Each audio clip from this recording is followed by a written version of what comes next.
I'm going to have to, like, I've got it pulled up. I've practiced it a few times, but I actually, just getting it when I got it doesn't. So I will be reading it, so don't judge me.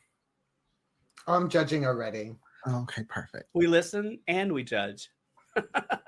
Just like family. See? Are you ready? I can't see anything because of that glare from whatever that thing is in front of you. I'm sorry. Let me put on some shades. She decided to make an appearance, and we couldn't help it. Well, she's quite lovely. You could use her to light a whole scene. Yeah, or Ellie Bexley could use her to. Well, see, you know what? We don't know what she could do with.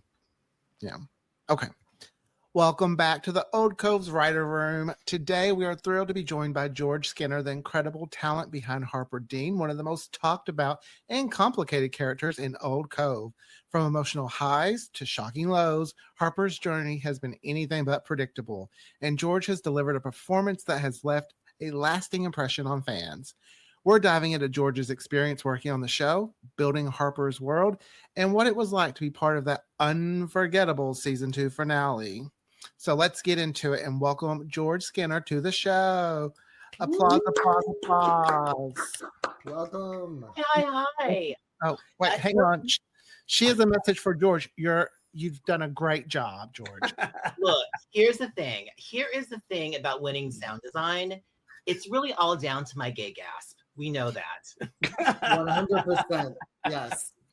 I mean, you have kind of perfected the gay gasp over the past couple of seasons, but that is for sure. I do feel like Harper has so many gay gasps. At some point, we should just get a master take and just insert every single time. I think we should just do a remix of them. And we need to go find a TikTok DJ to remix it. We need Harper to find his Ew David that has an effect. I think we have it. Oh, well, yeah. You could probably mash up the every time there's a gasp, there's a goddess. There's a few go-tos. Yes. Uh-huh. She has a lot to say. Oh my God, Hobgoblin. That's the one. Yes, Hobgoblin. That's really the line that helped win that award right there. That line alone. I think so. I do what I can, but I just want to say thank you so much for having me on this show. Like, I wanted to be on this show since episode 1. As soon as the first episode aired, I texted Rick. I was like, I want to be on the next episode. And then, of course, it was Mitzi because, of course, it had to. And then, of course, it was Jay Lee because they won an award. And so, finally, it's my turn. It's so funny. I actually texted Scott and Aaron, and I was like, oh my God, George just liked the post for Jay Lee on social media. You need to text him right now with the date if you have not done so. Because I'm telling you, by 9:00 tonight, he's going to be in my inbox about it. Girl. Sliding in those DMs. So. Oh no, I was just gonna say, how did you first come about Old Cove, and what made you say yes to playing Harper? Okay, stop. I'm gonna stop you right there, Aaron. I know y'all think you're gonna ask me questions. Girl, I have a list of questions for you. That's why I love it. Bring it. First of all, we need to set the scene here. George and I have done another podcast for, I don't know, I think we ended on season 12, but that's my math. But George is notorious for never having homework assignments, and he doesn't do book reports. And for him to show up with a list of questions is a major, major thing. So the room is yours. Go. All right. I will say this to y'all. I don't know how many listens the Writer's Rooms gets, but I can guarantee you 25 of each episode is me, because I listen to every single one of them to write down my questions, because I was like, oh, someone said that, I'm gonna respond to it. So oh wow. So Aaron, since you asked how did I come about this, let me turn that back on you. You reached out to me and said, I have this podcast I'm thinking of. I have the soap opera, and I have this character that I think you'd be great for. So why was it me that you thought would be great for Harper? Oh. When I picture Harper, there was just something about your personality that I was just like, that's Harper. It was just no questions. No, it was just like, that is Harper Dean. And what in that personality kind of stood out to you? Exactly. What's the something? Well, one, you're not afraid to be yourself. You're 100% George, whether it be your hair, the jewelry you wear, the clothes you wear, and you don't care what anyone says. And if anyone says anything, you're going to have a sharp comeback.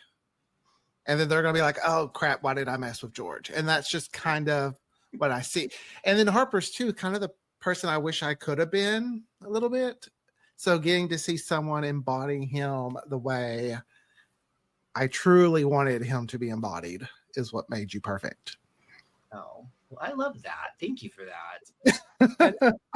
I will add to that. One of the things about Harper for me, I think very early on, Aaron and I were talking about the characters and who, like, what each character's personalities were like and all of that.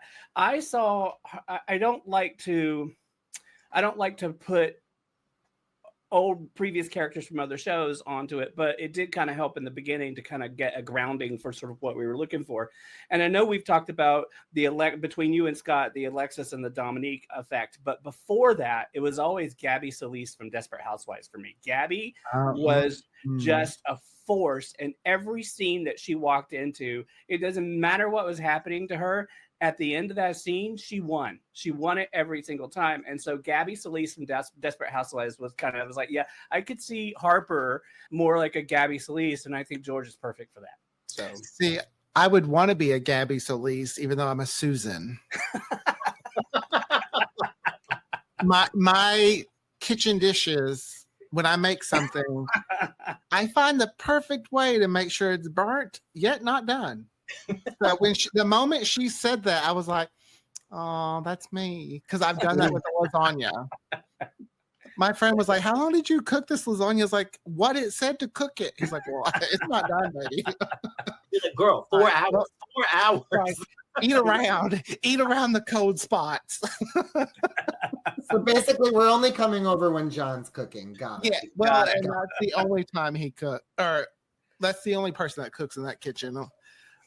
Another thing that might be interesting to add is when we were creating Old Cove, Harper kind of comes from another story I had written in college. Okay. And I wanted that character to live. So I just gave him his name was Harper in that in that little story that I had written for my creative writing class in 2007. And that character I knew just Harper Dean lives. Yes, I love that. Yeah, and it was the same way with actually that whole family came. We just changed a couple names, but I think Harper I read that. didn't I read that early version? I feel like I read an early version. You may have. It was just a crazy dysfunctional family where the mama locked her husband in the basement, and we kept that with Olivia because. Well, this sounds very familiar. Very. But one other aspect of Harper's personality we should talk about, and this came directly from you, George, was that we wanted to make him sort of an interior designer, but not like an interior designer per se. This was more of it's a brand, right? It's a lifestyle brand.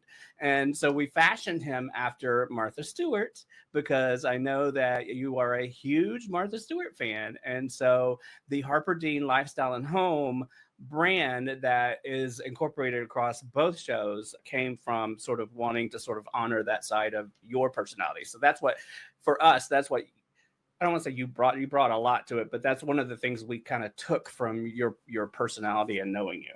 I mean, you can say I brought it because, like, I forced it. I was like, this is Harper's job, and I'm gonna go into season 1, episode 1, and constantly say Harper Dean of Harper Dean Lifestyle and Home. Nice to meet you.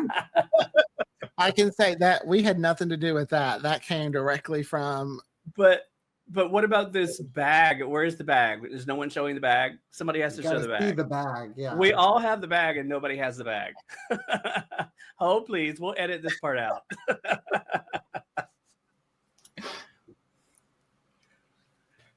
If you would like to hold it up, put it down and hold it up, because we're gonna edit this out. God, it's been Oh, so okay. long since I've been part of something that was edited. Like, it's crazy suddenly. We do edit, but just a little. So, but what about the bag? We have to show. Does Martha have a bag? I don't think Martha she has does. maybe a bag. Shut up. Well, She doesn't have this bag. If you Not would this like bag. your very own Harper Dean Lifestyle and Home bag, you can go to our website and purchase your own. We need Buy a it t-shirt. today. There We she need a is. t-shirt. It's made well. It's sturdy. It Yeah, doesn't have a zipper Yeah, though. I mean, it doesn't have. It goes right on. Just it's walking down the perfect street. fit. It's perfect. great to use as wrapping paper though.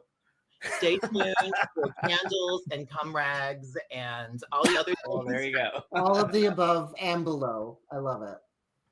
I love it too because that's not the first piece of merchandise that's been inspired by something George has brought to the show, because there's also a t-shirt, which I wish I was wearing right now, but you also brought the Dingy Sky mattress, Life in season 1. I do want to ask y'all this because it's like Scott, Aaron, because I know you write the stuff. Like, Rick does too. and Rick, Rick, you're the director. Like, I wonder, am I your favorite character to write for? Or am I the worst one? Because you know I'm going to change your lines anyway. No, I Oh no, You go I would first. say it's easier because I can just write something and then I'm just like, you know what? He'll put a little glitter on it. A little Harper on it, yeah. Yeah. For I me, think- oh, go ahead. please. I was actually gonna- going to throw it to you anyway, because I think that with the dynamic between Harper and Quentin, Scott has been writing the majority of those scenes. So Yeah, for me, it's never a feeling of like, oh God, he's going to change it. It's like, thank God he's going to add to it. But I will add that for me, I do have a little personal challenge for myself of trying to nail Harper as if George would nail Harper. So it's a little game I play with myself just to see. But at the end of the day, we know you're going to add, and it's always welcomed because it's really, Harper Dean inside and out in these given scenarios. So, but it's fun. I like writing because it does feel like a challenge. And we put a lot of trust in all the actors too. If they want to bring something, they bring it. Absolutely. And a lot of the times it's way better than what I could have come up with. Rick, there- something to add to that, Rick? I was going to say most of them. No, I'm kidding. Everybody's great, and everybody brings a different level of sort of their personality into it. That's what I like. That's what I think I've always said since season 1. We have always said we've written a script, but we're not hardcore about you do not have to say it exactly as written on the page. You should feel free to make this your own. And George, you're really good about this. Like, you always want to do a run through and a read through beforehand, which is great. I will say you're one of the few ones that do that. And it's nice to actually have that, because that's where I think it's where you play around with stuff. Well, what if I tried it this way or tried it that way, or, and try all these different things. And I think that gives us a lot of like stuff. I walked away from stuff like, oh my God, I have an idea and I want to do this now because of something that came out of that little session. So here's the negative side of it. You do everyone who does this does so many great ones. It's hard to pick. In the edit, yes, I will say that. Sometimes you will give a read, and the same with Scott. Y'all will give a read to each other, and it wasn't at the same time, because I'm just like, well, that one fit better with this one. Sure. You mix and match them, because it's just. I make edit decisions based on inflection a lot of time. I like the way that you said this part going out of that scene or whatever, and especially in the airplane episode from season 2, there's a lot that happens in Harper's voice in particular that really dictated which take I took, and I actually married. Like, I would pull something from your lines, George, and something from Scott's lines in 2 different takes and marry them together, because I really liked the inflection of this, and I liked the anger in this one. Like, that we still have to make that merch, but I'm talking about the plane, you stupid slut. I mean, there were like 5 or 6 different takes of that, and they were all great, but it was the one that made me laugh the loudest, and the edit is the one that made it. So I have 2 thoughts about that. I do think like it's it's funny that like the audience listening, like they have no idea how much of that is ad libs. Like Stupid Slut was never in the script. But being the big fan of Golden Girls that I am, like if I can throw this in. Mm-hmm. Mm-hmm. And also, I think that with ad libs, does that make Harper like the comic relief in this soap opera? I think there are times, I think there are times Harper, absolutely. But then I also think of one scene that I really loved in season 2 is between Harper and Oliver. And it's when you're meeting up at the at the hospital. And I love that scene, Scott. I love that scene. Complete flip. This is a totally different, this is a serious Harper, and a Harper who's been hurt. And that comes through, and it's very vulnerable, even though he's got his guard up. So yes, I think there are those times and moments. Harper is absolutely the comic relief. And not every character gets to be comic relief, but there are some other characters as well that sort of brings in comedic moments and stuff. But you have been all at once when we meet you, you are hurt and you are affected by what's happened to you. Then you become angry, and then you become then it becomes this sort of dynamic between you and Harper, and this dynamic between you and Oliver. And then to go to that moment that Scott was just talking about, where you're in the cafeteria of the hospital. And I think we talked about this a little bit. It was like, we've never seen this side of you or that relationship. I want to know why you fell in love with Oliver. Yeah. And I want to know why Oliver fell in love with you. And so finding that dynamic and the way you just downplayed it, just like between you and Kenny both, like you guys are usually up at like a 7, 8, or a 9, and you came right down to like a 3 or a 4, and it was just so beautiful inside. I don't know if you hear that, but I heard it in the edit. It just came across so lovely. It was like now they're talking to each other. They're not talking at each other. They're talking with each other. And it was a really nice moment that I would say 1,000% agree. I thought it was pretty powerful. But yes, I would say you're pretty strong comic relief throughout. I mean, I love that scene, and I love it because it's not funny. It's not Harper being the quippy girl, It's not Harper being on the defense. It's Harper being, like you said, very vulnerable, because at the end of the day, I think Harper really loved Oliver and was really, really hurt, despite the fact that, like, outwardly, I'm going to burn all your stuff in the front yard, and I'm going to... Because of course you are. Because it's what the world expects me to do, But, like, inside, like, girl, I I loved you, and you destroyed this for us, and I'm really still hurt about it. And it's your Olivia Dean comes out when it's "Let me burn your shit." That's what it is. I was fall from the tree. Like, you've got this is what you learned growing up. That was all nurture versus nature right there, 100%. It's okay. First of all, it's not an Old Cove writer's room without this show coming up. But in retrospect, Harper comes in really hot and heavy, just like Danny on Beyond the Gates, with that pain, that anger, and damn good point, Scott. I never thought about that. So, Scott, George, I don't know if you're watching Beyond the Gates, but we are obsessed. It's a brand new soap opera on CBS that started 3 or 4 months ago. It started February 24th, I believe.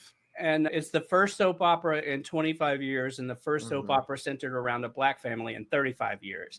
And we are just obsessed with, all of it, but Tamara Tooney is in it, but Kim Mosley plays Danny, and she's an ex-supermodel that's been married, and her husband's cheating on her with a younger girl, and it's just a mess. So it's great. That's Harper Dean. Absolutely. When Danny comes in, she takes a golf club to her ex's desk, and she pulls out a gun at her wedding. It starts shooting up the wedding. It's fantastic. Yeah. It's great. But she's very burning too. She really is, actually. But it is. It's totally Harper burning stuff on the front lawn. In her first episode, she was in no less than 7 costume changes. No less than 7. Very Harper. So it was great. I want to address this because I was shocked that no one thus far has on this show. And I was really surprised Mitzi didn't bring this up. I want to talk about the very first record. Back when Mitzi was Jayla, back like when everything was so different. I want to talk about that. A whole another world. I mean, we had a whole different Reese. Reese and Harper were supposed to potentially like it was a thing. Like it was so different. Like so in that, from that beginning, because so much changed. Aaron, for you, did Harper change from that episode, from that crazy first pilot episode that literally no one has ever heard or seen, which I really think y'all should release as like a bonus. Like you should release that pilot episode. Never gonna happen. Never gonna happen. Never gonna happen. I don't care if this episode gets 5,000 likes and views. It's never gonna happen. Why? You get me to 1 million, and maybe we'll talk about it. Harper didn't change. I don't think many of the characters did. We just had realized after hearing that, we're like, wow, this person's voice would be perfect for this character. Sure. And then this person would we found their strengths in that first record, and we're like, oh, you're going to be so much more better as a villain. And Mitzi, you'd be a great narrator because she kind of had that podcast voice. Yeah. So besides those characters changing, and then no, Reese was another change too. But I think that was an availability issue with the original actor that was going to play him. We'll leave it at that, Aaron.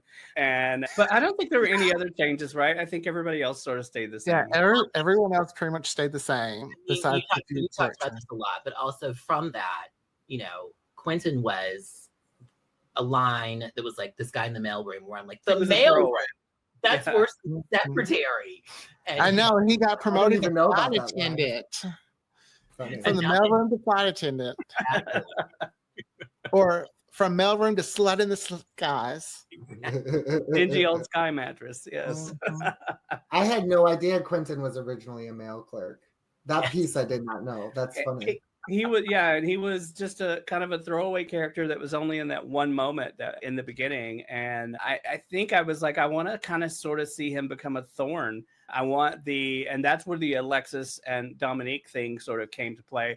I was like, I want him to be someone that's always in Harper's world and just, a fucking pain in his ass. Well, and I remember, Rick, you were like, you want Oliver to be the Michael Mancini. Yes, I want him to be our, like you hate him, but he's also our kind of anti-hero in a way.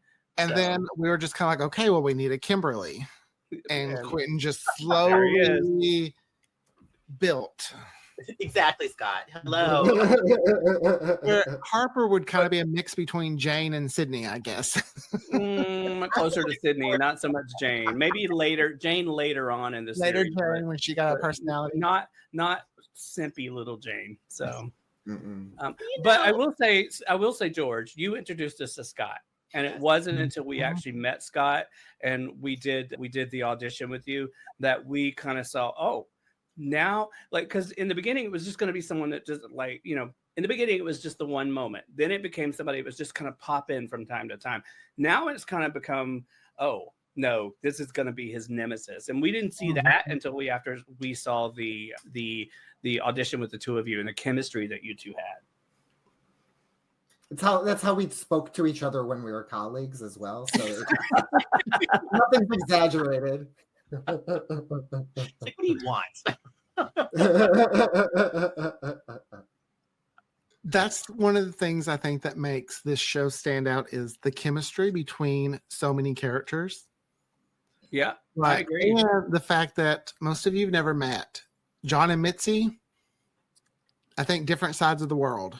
Well, country. But the chemistry, I'm rooting for them in real life. Okay. You brought this up, so this is my next question. Rick, you always say this is Melrose Place. This is a nighttime soap. This is that. It's not, well, even on daytime soaps. What we don't have, they all have, and I'm wondering when it's going to happen, is a sex scene. Oh.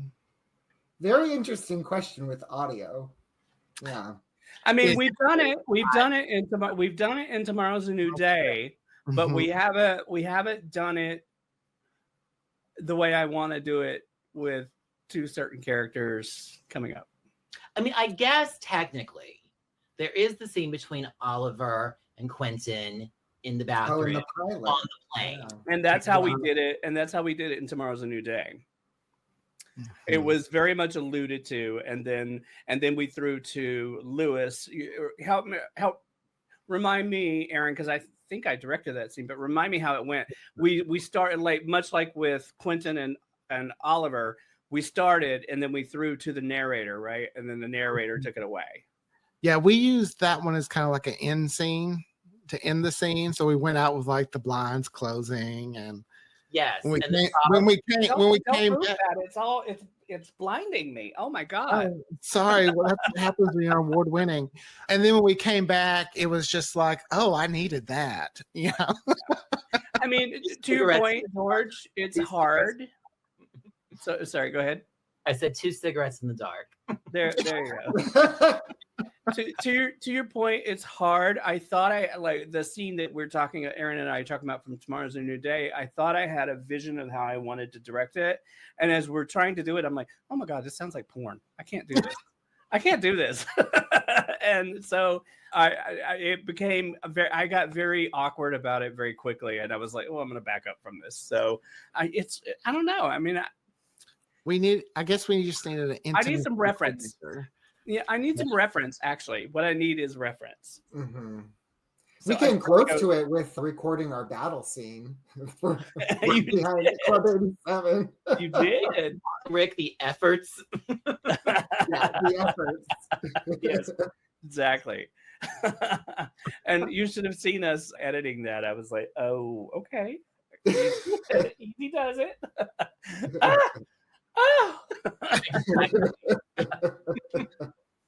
You hit like a chihuahua. A boozed up chihuahua. Boozed up chihuahua, yes. Yeah. I guess the audio version would be awkward. Like, when you're watching a sex scene on a soap opera and the covers are always right. The ears are in the bed and you're just like, no one lays like that. Yeah, exactly. When the mic comes up, that one little thigh just kind of lingering. No, so, George, here's a question for you. I want to know, through 2 seasons, has there been a scene or has there been a moment that really challenged you as an actor or as a performer that it challenged you and surprised you? Because you brought up efforts, and it just kind of made me think about that. Like, I knew when I remember when we were talking about doing the efforts, you were like, what? I don't know if I could do that, but you actually did. You both did so great with it. But I just wonder if there's a moment that kind of challenged you or surprised you as an actor. I think the hardest thing was in season 1, where you kind of just jump into recording, and like you don't know each other, at all, and so suddenly you've got to have this very emotional scene with like my mother, and I think because I didn't have a lot of backstory of like, okay, what is Harper's relationship with his mother like? What is it really like? And I'm just reading into it. Like, I don't know if I'm doing this right. And I mean, Michelle's great. Like, I love recording with Michelle. And I think that she and I, like, we've become very close since we started recording. But at the beginning, like, I didn't know her and she didn't know me. And suddenly we're like in this very tense situation where she's like questioning all of my life choices and saying that I can't just pick out throat pillows for rich people as a career. And like, I don't like, does Harper love his, like, what's the deal? And I think obviously at this point, like, I come to know, like, Harper can talk trash about his mother, but don't anybody else dare. So, no one else can. Mm-hmm. Absolutely. Exactly. The thing I love about George and Michelle is they always come camera ready for an audio only drama. Yes. This is true. I love Michelle showed up with props that first time, and I was just like, oh, Aaron, you were not here for LA Wet Fest.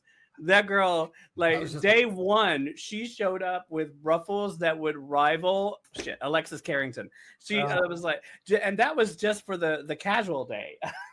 Here's the thing I love the most. Day 2, completely unplanned. We both wore pink. This is what I wanted to get to. Yes, I love that.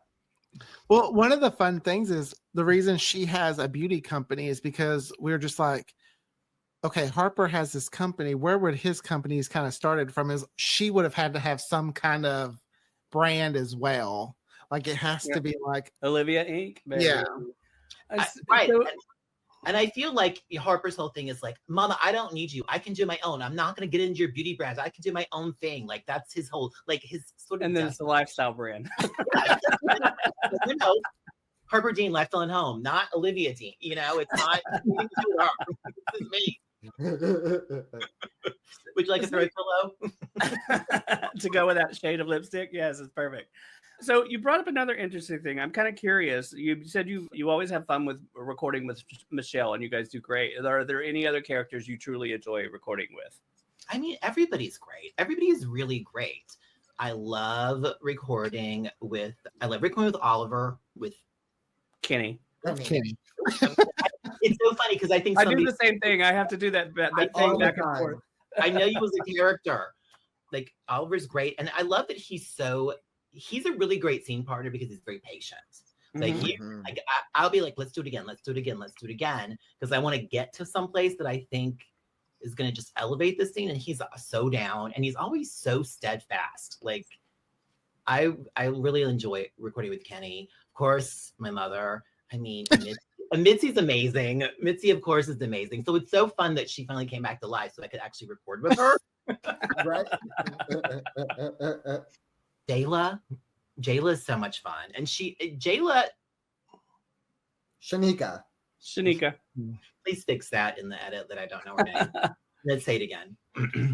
So Shanika as Jayla is so different than the original Mitzi as Jayla, like because she is so even. Like her whole thing, like she is that rock that you build a foundation of a friendship on. She's that girl that you get when you're like, I'm gonna call you when I am up here, like Harper always is, and she's gonna bring you back down to earth. So well, that was one reason for the switch was we're like, they were too much great the same. friendship. Yes. It needs to be a little different. I love having scenes with her, and of course, how can I not say Quentin? You are the most fun, Scott. Like you and I it's so funny. Like I don't even know that we do a lot of takes because I feel like we're kind of always on the same page. Even like you do a lot of takes. We do a lot of takes. I feel like you just want them, Rick. You're like, do it again. I just won't listen to them for 5 hours straight. It's always different. So you're not seeing, it's not like you're seeing the same take over and over and over. Each take is different. Mm-hmm. So it's like, okay, what are they going to do next? But I also know like there are two, I'm not going to call names, but I will say in your scenes, I know I have to listen closely to every take. And I have to make marks on it's this one and it's this one and it's this one and it's this one because I'm having to pull from different takes to string it together. Because each time, as Aaron said, each time you guys give something different somewhere along the line. It's never in the same spot. You know, and some actors, they always do the same thing in the same spot. With you guys, if I were to look at your audio tracks, it's like your marks are like this on the thing because you're doing all these different things everywhere. So I have to pull these little moments and string them together. So your edits are usually either the first ones I do or the only ones I do. And I will say this. I always think like when we're doing a scene with people and it's like we're doing it kind of over and over again, I think one of the reasons I like to do it differently is because I'm like, okay, if this were a conversation, you aren't going to know what I'm going to say. So how would you respond if I change it? If I change it just a little bit, like how would you respond? And I do the same thing to James when we're recording on Tomorrow's a New Day. It's like, I know James has looked at the lines on the page. He knows what's coming. And I'm going to throw him something different every time. And I know Aaron hates it because then he's like, no. Okay, there's like 5 different takes he's got to deal with in the edit. But every time I throw something different to James, he responds very differently. Yeah. And it just becomes, it's a lot of fun to sort of play off that. I don't hate it. I just said it's one of those things where it's like, oh, you love it, but then you're just like, fuck, this is gonna be a lot of work. Now I You gotta gotta work know twice the as much. time. Yeah. Now I've got to like listen, and I will that's- sit there and That's John will why be I like, know when I edit George and Scott, I've got it's either the only edit I'm doing that day or it's the first one before I do anything else because it's going to take so long to find the right mix of them all. And And they're then usually 4 to sometimes- 5 takes. Usually, I'll have the same thing. I'm like, wow, I can't tell. I don't know. I'll ask John, and John will be like, I hear the same thing. I've listened to it so much. I've listened to it so much that I can't tell the difference. He'll be like, I don't hear a difference. I'm like, yeah, but listen, right here they go. Right here, yeah. He's like, it's those little things too. yeah. That's why we won the sound design award. There you That's go. true. There she is. Absolutely. So I do have a little bit of a bone to pick. Must be afraid. Okay, that's got to be for Aaron and Scott. I'll just go ahead and check on out. So for many oh, there she goes. Like, yeah. For many long times ago, I've been like, I want Harper to be on Tomorrow's a New Day. I want Harper to be a crossover here. I want Harper to go over there. I want Harper to do Elena's apartment. Like I have this thing I want. And then you give the crossover moment to Quentin.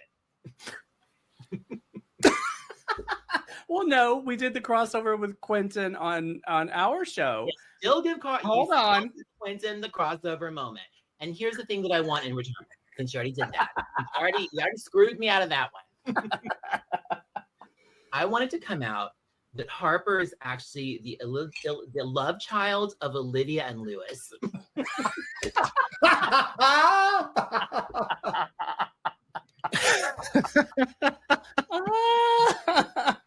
Okay, that is something else. I actually Can you imagine Sawyer Abernathy learning his brother is Harper Dean? Harper Dean. That is Wow. priceless. Okay, so speak on that, everybody. So I will say it has been discussed ad nauseum. I don't think it's a spoiler to talk about what we're doing for season 3 and season 4 or 5. 4, right? Tomorrow's a New Day is going into 4. We're going into 4 on that show. Well, if I ever don't think finish 3. Well, I don't think it's a spoiler to talk about what's going to happen with that, right? No. Yeah. Oh, Okay. no. So what we're doing in between season 3 of Old Cove and season 4 of Tomorrow's a New Day is they are going to align perfectly in the timeline with everything. So there can be a lot more of those crossover moments. And that crossover moment with Harper Dean Lifestyle and Home has been discussed. And there is a couple of different options on the table. That's all I'm going to say about that. Mm-hmm. And it's my fault, but Harper would have made. Well, actually, it's the writer's strike fault. We're going to blame the studios because no, we actually, and there is a script. We were going to have a masquerade ball. Yes, Halloween exactly. time. And We're Harper going to do was the black and gonna white be- ball. Yeah, Harper was going to be like the party planner of it and was going to keep Quentin from coming in. And Hobgoblin, what are you doing here? Hobgoblin. yeah, so like you actually were supposed to make the appearance first, and that's no lie. That's not me just trying to, that was just so many things did not align.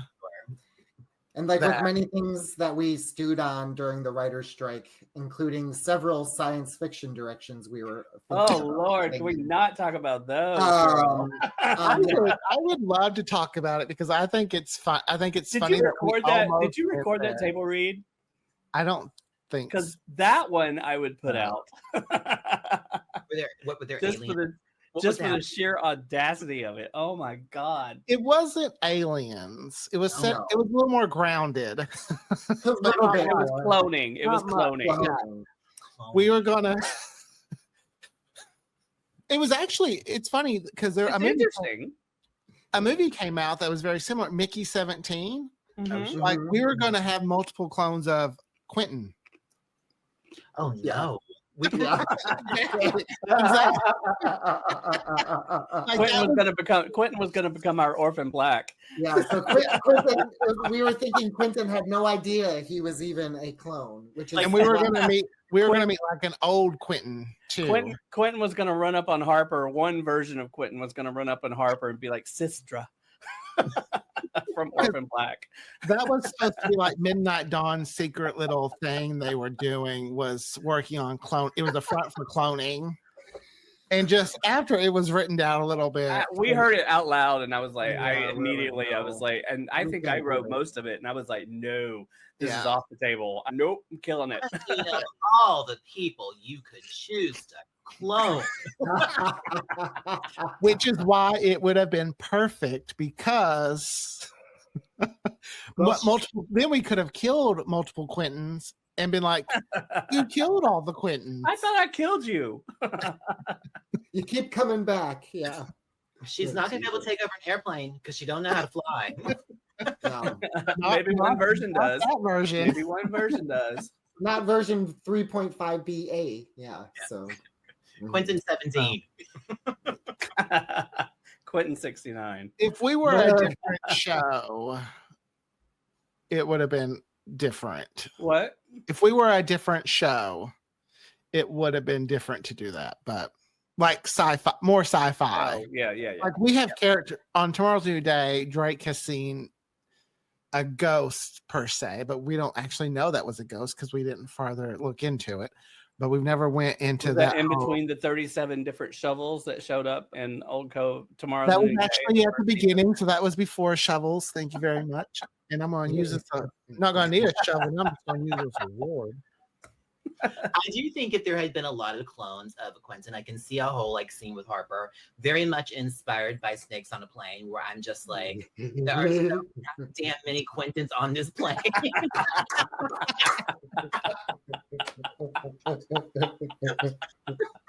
I mean, Quentin pops out of the luggage carrier, falls to the ground. That's hilarious.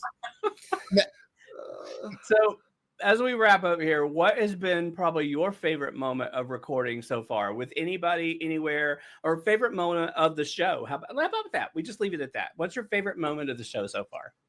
Well, we've danced around the subject for a while. We haven't brought it up. I mean, I do think the end of season 2, that lovely, very long episode, was a lot of fun. Mm-hmm. The season finale was actually, I think I've said this 100 times already, you know, one of my favorite episodes, I think, of across all the seasons as well, just across the board and everything that happened in that. But there's also that scene at the end, and I'm just going to say the fate of certain characters is not yet known. I'm scared. And Yeah. we're not, and much like Walking Dead, and much like, you know, we've had these conversations, and much like Walking Dead, much like other shows, we're not afraid to kill off our favorite characters sometimes. I mean, They're Harpy. 100%. Like, and I will say this all to everybody. Like, if it's the end for me, it has been so much fun. And I hope I can come back as a ghost. I hope that, like, there's Hey, the clone thing's still on the table, I guess. than Quentin, trust. Well, But it's been so much fun, and like I've loved it. I've loved every minute of it. If this is where we're going with this, because here's the thing, and I don't know if the audience knows this, but you keep everything a secret. Like the actors have no idea what's happening. we are adamant about not spilling it. But like you said, the dead always find a way to speak on this show. So Look, we've learned from Lewis. We've learned from from Mitzi before. Kelly. Yes, the dead have a lot to say in this. So However, we are like Marvel, and we keep it shut, tight-lipped. keep it tight. Yep. Unless you're the Tom Holland of the group. Which is that one. But the season finale is also the episode that helped win this award, isn't it? Yes, it is. Yes, can't see anything, but yes. Just wanted to point out how major that episode was for the show's history. Well, I do give it all up to Scott and Mai's efforts. Yeah, Jay Lee had nothing to do with it. It was Scott and George. Even though we've never all seen the Quentin and inside. Harper. Yeah, even though we've never seen the inside of an editor's room, it's all us. So, yeah, all us. I well, speaking of the award and behind the scenes, I do want to mention, George, you contributed to some writing as well in season 2. You actually wrote a scene for Harper Dean going back out in the dating scene. Oh, Did. right. Mhm. Was that based on personal experiences? First of all, you have to tell us who played your date. So, if you're deep in the multiverse and you know Queer Magnolias, my date was played by Jake, who of course was on Queer Magnolias and is my ex and also a very best friends of mine. So it was like, all right, if I'm gonna have a blind date with somebody, it should be Jacob, because it's just so easy. It's just an easy partnership. And that was a lot of fun. That was a really little fun thing to record. I do think at some point it went a little off the rails, Rick, because you kept pushing. But you know what? It's fine. It's fine. I thought it was great because you know why it works is because it was your recounting of it and not so much the actual experience of it. So it's what you walked away from it thinking, because you were in the moment. You're retelling the story to Kelly. So it's your in your brain. That's how that played out, even though it might have been a little off the rails. In your brain, that's how it went. So that's what I loved about it. I thought it was great. It was my Carrie Bradshaw moment. It was very realistic because I have been on. There was a time I went on many first dates, and I was just like, oh, I felt for Harper. I was like, I get it. Yeah, it's rough. And I will say, Jake also played the bartender in the season finale. So I didn't know that. That's one thing I love about this little world is it's very interconnected with other people's podcasts, other people being creative. And I think that's what the energy that's brought to it is what makes it so great and different from other things. So on that note, take it away, ladies. Where are we taking it away to? Say thank you, and we'll see you next time on the Writers' Room.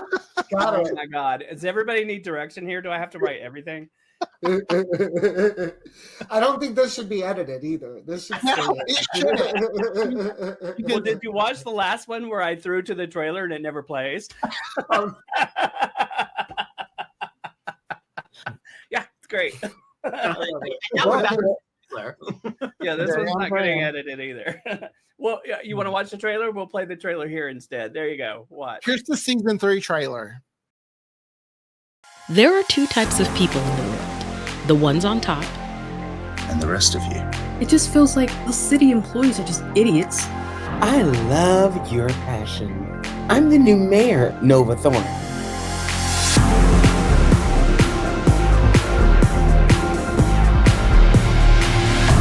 Hold on. Kelly is hanging around Julian Westmount? How in the did she get into my safe? That drive has everything on it.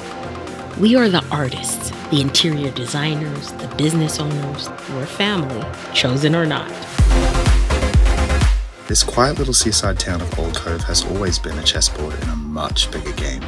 Next time you see old Sir Westmount, he'll be in handcuffs, girl. I suppose you'll see him next at say... Enough with the dance around. Would you please just spit it out already? It seems Zaddy has been lying to you, Harpy. And secrets always have a way of resurfacing. The right one will buy you power. The wrong one could bury you. Oh my God, Ellie. Is that the gun? There's no way I'm letting Julian Westmount get away with murder.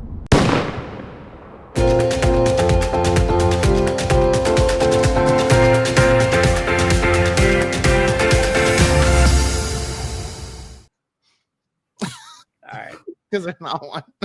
Bye, y'all. Bye. Hey, Thank you for joining the Writers' Room.